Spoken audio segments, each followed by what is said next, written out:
94KX, we're playing the best songs on the radio. That's Pink and Drew and Allie in the morning. It's 7:31.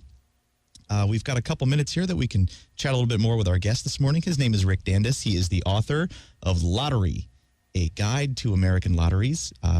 He's a local guy, too, an author, or a reporter for the Daily Item.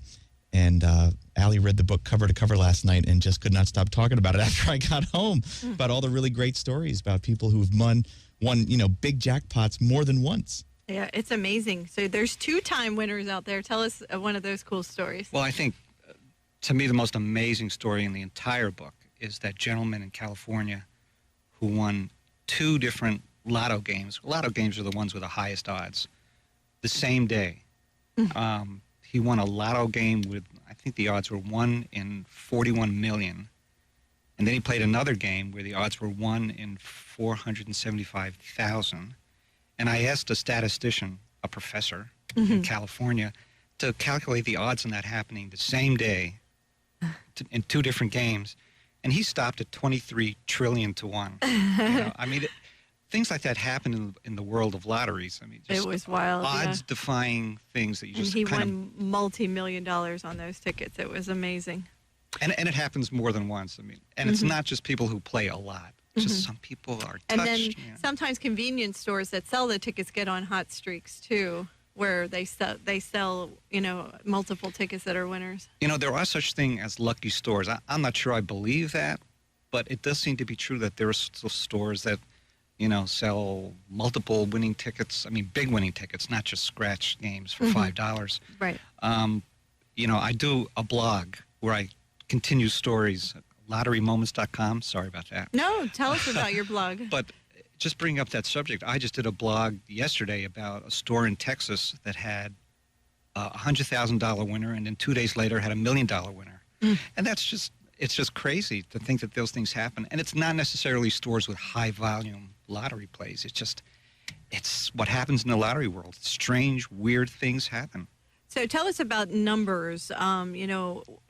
When people are picking their numbers, is there a way to follow the different combinations that are winning, or what's the way to go? Well, I want to preface this by saying that I don't necessarily believe that strategies work. If strategies worked, then lotteries would be broke, and lotteries are not broke. And systems don't necessarily work. But there are some odds strategies that I would suggest playing.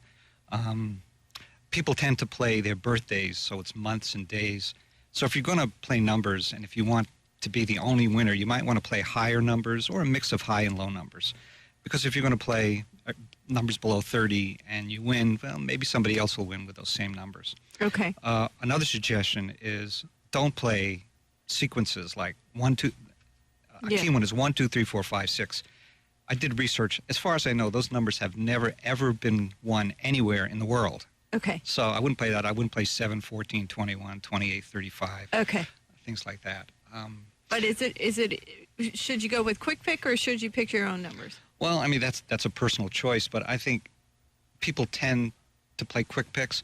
It's a fallacy to think that people win more with quick picks. They don't necessarily do that, but I think it's over 50% of people who win with quick picks. With quick picks. Oh, just one more thing I wanted to say. There's also a theory called there's hot numbers and cold numbers, and I kind of like that. I mean, over the course of time, numbers tend to even out. If you looked at 1,000 different lottery games, you probably find that all the numbers pretty much were drawn equally. But some people believe that if a number hasn't shown up in quite a while, it's due to show up. And that's what I play. I play cold numbers. Numbers bound to show up. So you do watch the numbers throughout the week? Yeah, I'll look, 10 or 20 games back and see what numbers have been. Yeah. However, I will also would have to say that I don't think lottery balls bouncing around, in a canister have a mind and say it's my turn to show up. It's completely random, right? But after doing all the research that you did and all the interviews that you did, do you still play the lottery? I play it more than I did before I got into this business. I don't play it a lot. People should play what they can afford. But I play. Okay. Haven't won, but I play. All right. So, what is your blog again? www.lotterymoments.com. Lotterymoments.com, and your book, Lottery Guide to American Lotteries.